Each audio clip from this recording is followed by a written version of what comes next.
دنیا میں اس وقت ہینٹا وائرس کے نام پر ایک نئی بحث اور خوف پھیلایا جا رہا ہے. کچھ لوگ اسے اگلا کرونا تک کہہ رہے ہیں. کچھ سوشل میڈیا پر پوسٹوں میں کروز شپ پر بڑے پھیلاؤ کی بات ہو رہی ہے. لیکن اصل سوال یہ ہے، کیا واقع ہینٹا وائرس ایک نئی عالمی وبا بن رہا ہے یا یہ صرف افواہیں ہیں؟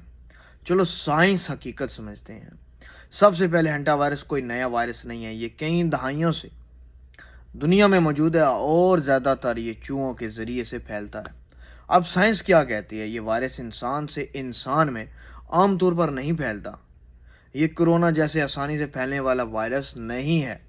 اس کے بڑے عالمی پھیلاؤ یا کروز شپ پر وبا کے کوئی مضبوط سائنسی شواہد نہیں ہیں. تو یہ پھیلتا کیسے ہے؟ یہ تب پھیلتا ہے جب چوہوں کے پیشاب پاخانے یا لیب کے خشک ذرات ہوا میں شامل ہو جائیں اور انسان انہیں سانس کے ذریعے اندر لے لے، یا بند گندے کمروں، گوداموں، دیہاتوں علاقوں میں صفائی نہ ہو جہاں چوہوں کا رہن سہن ہو. اب اس کی علامات کیا ہیں؟ شروع میں یہ عام فلو جیسا لگتا ہے: بخار اور کپ کپی، جسم اور کمر درد، شدید تھکن، سر درد، متلی یا الٹی. اس سے پھیپھڑوں میں پانی بھر جاتا ہے. لیکن اگر بیماری بڑھ جائے تو سانس لینے میں دشواری ہو سکتی ہے، جو خطرناک مرحلہ ہوتا ہے. اب اہم بات کی طرف، احتیاط کی طرف چلتے ہیں کہ صفائی کا خاص خیال رکھیں.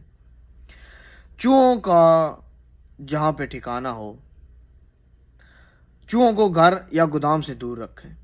صفائی کرتے وقت ماسک اور دستانے پہنیں. خشک گندگی کو براہ راست صاف نہ کریں، پہلے گیلا کریں.